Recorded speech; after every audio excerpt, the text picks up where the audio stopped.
Well, here we are in the studio. And you know what? Booze Blades. I'm just going to kind of play it by ear. I heard about Booze Blades, Boos Blades, from Martin Whitney, who says, I want a Booze Blade. And of course, he lives over in the Netherlands or Belgium or Sweden or whatever. In any case, I got his address. And so he's like, I want this knife, but they're all out of every color except black, but I still want one, so get me the black. And so I did it under my name. I mean, he gave me the money. I did it under my name so I could get it, and then I could ship it to him, and here it is. And he doesn't have it, and I do. So there you go. I'll ship it to him someday. I'm holding actually a couple of knives for him. He's usually got stuff coming at me or buying from me or so. And then we just kind of like put them together and ship them. In any case, Booze Blades looks like they're out of Kansas. Will Booze is his name. He went to University of Kansas and I think engineering and all that kind of stuff. And so this is his deal. I don't know how old he is. There's a bio on his site. I'll give you a link to Booze Blade's site. And this is not his first knife. He did a knife before then that looks kind of like this one. Okay, so that's a different looking little, and it's not the smoke. It's always something, isn't it? And you know what? It's the Arrow, which looks like the Arrow 6. And I think there was an Arrow 5, whatever. But in any case, and I could be wrong on that, I kept thinking that there was two different models of the Arrow, maybe updated or something. So there you go. This is a previous one. This is a bigger knife, obviously, 3.75-inch blade, 8.5 overall. But, this was just something I pulled up off of, God only knows where I got it. In any case, 520. Might have been Arizona Custom Knives. Probably was. Yes, it was. God, just look at the paper, dumbass. Help. But yeah, it was really tough for me to run this down. There's not a lot of information on his previous knife out there. Not tons of it in any case. So that's kind of what that looked like. But, long, slender, the big, long, slender cutout in the blade and stuff, which is not a huge departure. But this is a smaller, more gentlemanly knife. It's a titanium framelock flipper. They had a run of so many knives and in each color, and We Knife Company made them. We, W-E, Knife Company. They're a Chinese knife company. There are makers in the U.S. that are having these production knives, high-end production knives made by We Knives or Riot Knives, people like that in China because they have really great manufacturing capabilities. They can do a really high-quality fit and finish, great knife. And Ferrum Forge did the design on the Crux and the Falcon and had it done by We Knives. It was a mass drop being a site online where they offer a lot of different products, including knives and other things. So just bringing you up to speed. If you already know about all that, then you're bored already. But I'm just saying, this is a front flipper. And front flippers, not necessarily my deal. I mean, I don't know. There's a nice design issue about it, I guess, because it stays. You don't have this big old flipper tab hanging up in the air, so it keeps the knife slender and streamlined. Here's your little flipper tab here that contemplates. Can't do it like that, but you can do it like this if you want. Two-handed or a single thumb, like that. You can flick it, and it's got bearings on it. It's really tough to see, isn't it? Let's get this one out. So after that run happened and I received the knife for Martin, Since I had an account with him because I had to establish one to get the knife for him, they sent me an email saying, "Oh, we got additional knives." And I don't know if people just fell out of the deal and they had extras or how that happened, but they did. So I didn't want an all black one. You know me, and all black, that's not my favorite deal. A little color helps. And this one helped. This was green. I couldn't get blue. That was still all wiped out. By the time I got to the email, saw it, and responded to it, they had bought out. If they had any additional blues, they were gone. But they had green and they had the bronze or gold colors. So that I grabbed green. That'd be my next favorite. So this is really cool, and this is Stonewash. Like I said, it's a titanium frame lock flipper. That ain't much for a lockup, is it? It's almost scary shy. It really is.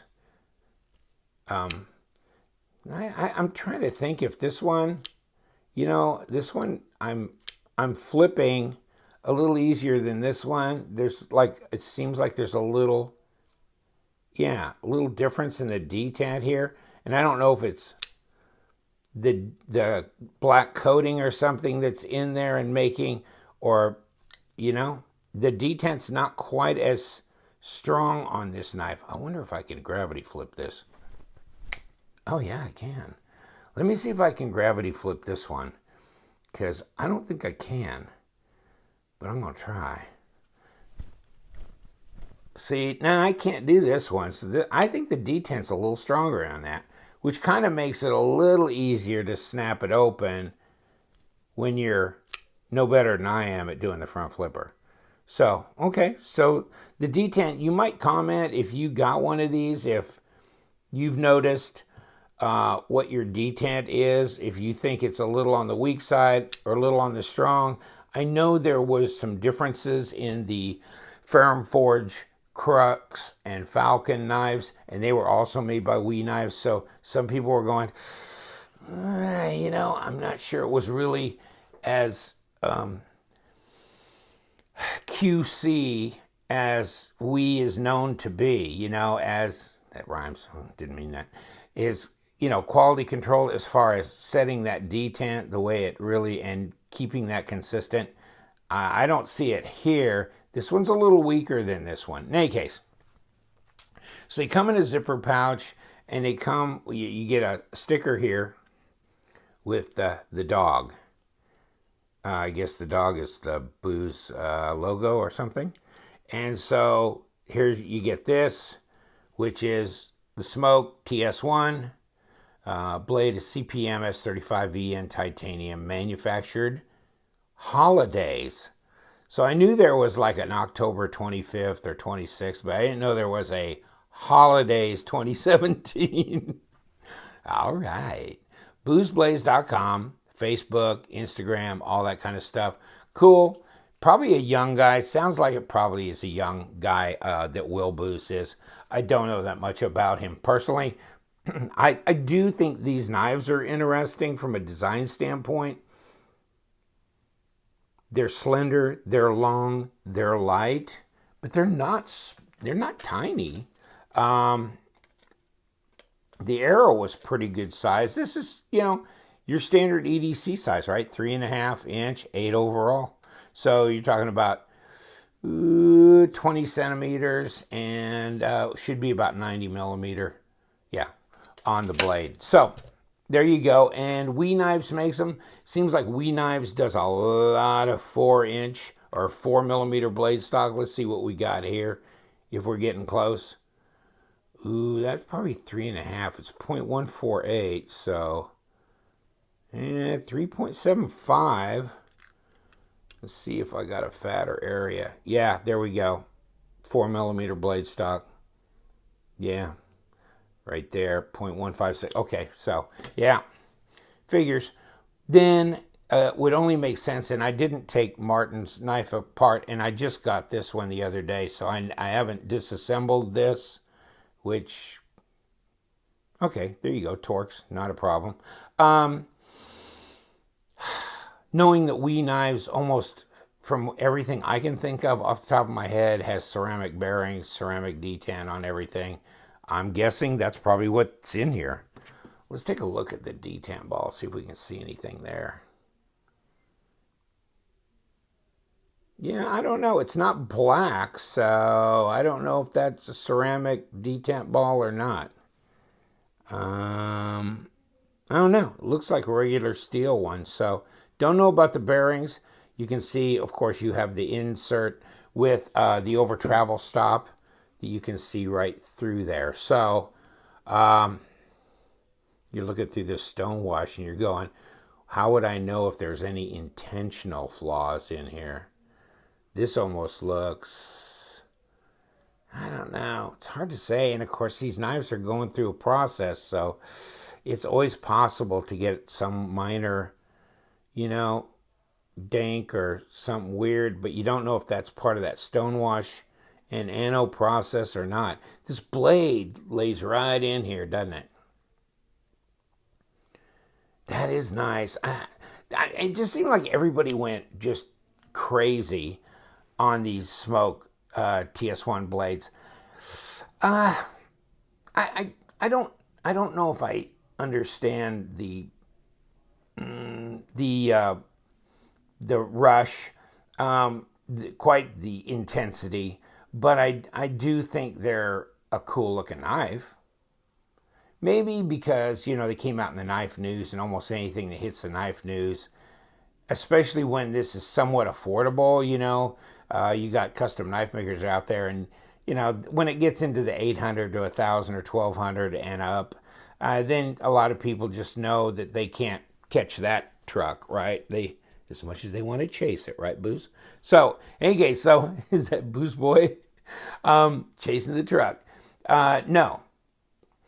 But this is affordable, right? Because this is made by WE Knives, yet you're still getting this wonderful design and you're getting a high quality blade. You like that backspacer?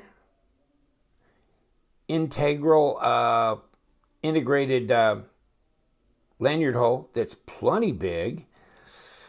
And I don't know about a lanyard on a knife this light. It just doesn't seem like you'd really need it. Like it'd be that necessary. And I kind of gave up on lanyards. Pocket clip is milled. It looks all right. Yeah, that's not real overly tight. I don't remember if I stuck this one in my pocket or not just to try it. But I think it'd probably slide right in okay. It's not really a deep carry pocket clip, but it's not, it's not embarrassingly crazy like some of the pocket clips. They end here and then you got a big wad sticking up out. This is a little bit more on the deep carry side. A single screw to hold in the lock bar insert. Looks like probably a number 8 there. Number 6 is back here on the Torx. I like the pivot. That's nice. And you got these cutouts, so gonna make it even lighter, isn't it? And other than, yes, they have skeletonized the scales. I mean, I'm not being that ridiculous, but I just see if they ever did anything aside from that. No. Okay, so let's put it on the scale. I don't think they needed to do anything more. It feels pretty light. Put it on the scale. Let's see what it weighs. Oh, geez. Okay. 2.8, and it's an EDC size knife. So check this out. Yeah, this is an 8-inch knife too. This is also 2.8 ounces. But this isn't titanium, right? This is that translucent, synthetic stuff. So there you go. I don't think this is quite a 3.5-inch blade. So yes, the handle's longer on this knife to make up that 8 inches. Where you see, let's change our aspect ratio here. See, the blade on this one's longer than this one. Let me see. just lay this one out real quick.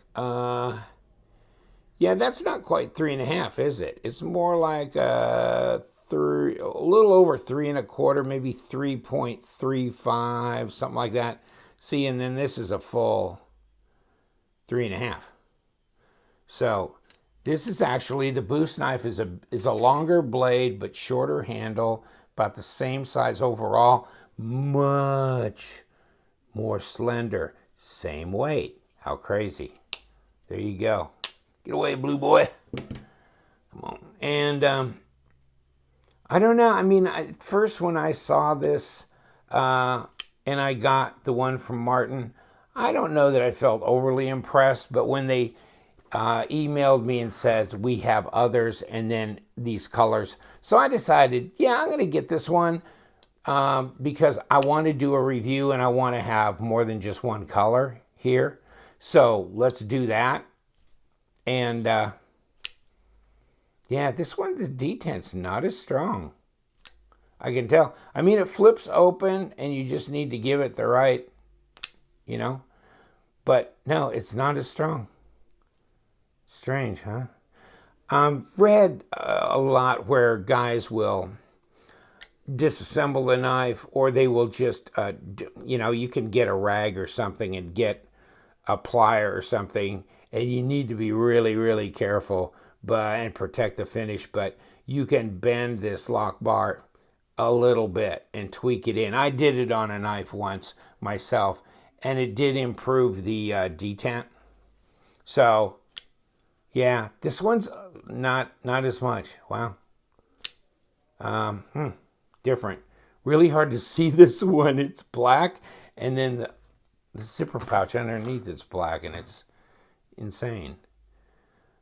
So, yeah, I mean, the blue would be cool. The bronze or gold would be cool, but I like the knife overall. I like these cutouts. I like the design of the pivot. You know, I guess, you know, and if you really like these light knives, these smaller, but this is not really that small. It carries like a small knife, but it's really a full size. And you've got the jimping up here on top. Of course, the jimping goes way around because they want to have jimping up here because that's where you're going to hit it with your thumb. Okay, and you've got a flat grind. So this ought to be a great slicer. And you've got 4mm blade stock, so that's actually pretty damn heavy for a knife this size. Piercing shouldn't be a problem, right? Slicing, and then because it's not a top flipper here, you don't have a flipper tab hanging out here. Although, and here's your contact patch here. So it is a pretty good contact patch as compared to a lot of flipper knives that I might have out here, I don't know. But, you know, where you've got like this, and this is typical for a flipper, right? So here, way down, okay? I'm thinking though, and my thought, I was just kicking it around, what if they would have put a flipper tab like up here? Because this is a strange way to hold a knife when you're flipping the blade open. I know you can kind of get this technique down. It's not that difficult, but it's more of a, to me, this is more of a novelty type opening method than something that makes a lot of sense to me. I know I heard from a couple of my viewers that have front flippers and they go, yeah, I'm not sure I'm feeling it. They were like, well, the knife, I was jacking with it and it came out of my hands and it went across the room, or it fell out on the floor.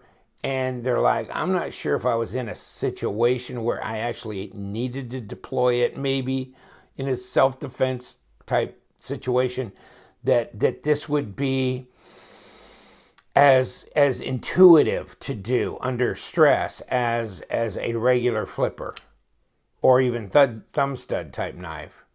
Of course, I think your best bet's probably the Emerson Wave coming out of your pocket. But This still, yeah, it's cool. It's a novelty. It also aids the design cleanliness here of keeping it clean and uncluttered with no flipper tab coming out the top and no big huge situation down here changing your cutting angle. But on the other hand,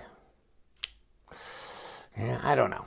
So that's just one of those things. You either love it, you hate it, or you're kind of not really sure how you feel about it. And really, this actually opens pretty well, pretty easily. I guess you could do it with your finger. Yeah. So, and there was one viewer, it was on probably one of my cold steel knives, and he was like, you nitpicking it. So maybe I'm nitpicking it. I tend to be, I think, the least nitpicky of the bunch of a lot of the reviewers out there. So take it for what it is. I refuse to accept responsibility for being a nitpicker. I don't even know what a nit is. Okay, here we go. Booze blades. Come on, man. Do you have one? If you don't, I mean, I don't know it's the end of the world, that you're missing everything. I'm not sure I'm going to hold on to this one, but it's not in my bucket list of knives, in my bucket list world or thought pattern of, my kind of mental list of knives. So, but it's fascinating. It's well-made knife and it's affordable at $200, although the Ferrum Forge ones that went through Mass Drop were $125. So I'm going, that's another $75 there. Is that another $75 worth of design? It's certainly made by the same manufacturer, so the materials are the same. So I don't know. That's just something you have to decide on your own. At least there's ano in here, and definitely the pivot is dressier, and you're getting these cutouts, and you're getting some milling around here where you didn't get much on the Crux or the Falcon. It was very, very, very plain. You're getting these lines. So there's some extra dressy stuff going on here. Is that worth the $75 extra dollars? And, then it's all about design too. Do you like the Crux better? The Falcon? This? What? That's where you end up getting stuck. So, I'm warming up to this, though. I never thought it was a bad design. I thought it was interesting and intriguing and very functional. So, yeah, I do like the knife. I really do. It's not as small as you might think. It's not. And it's so light and slender. It's a real easy carry, yet you're not giving up the size. So, yeah, I get that part, too. So, well done. Thank you so much for joining me. Instagram, my link to my Instagram, my email address is down in the description section. You can make your comments on your experience with the Booz Smoke TS1, or, how you think it compares to the Ferrum Forge Falcon, or whatever. Berg Blades made the Iron Wolf. That was We Knife made that. That was $290, $300 knife. So there you go with that. But it was a much bigger knife, more involved there with materials and stuff. But in any case, fascinating how these guys are doing this with We knives, and or like Steelcraft did Riot and on the the Bodega, the Field Marshal, that kind of thing. So interesting, really is. Chinese manufacturers, 10 years ago, we were like, are you kidding me? Now it's like people are going to them to have almost a mid-tech quality knife made. It just blows my mind. It really does. What a world, and how it changes. Crazy, man. Thank you so much. Appreciate you subscribing to my channel if you want. Listen up, join the crowd, pass around group, table sales, Trader's Corner, all kinds of things going on, because you know what we do around here. We love them knives, so stay sharp.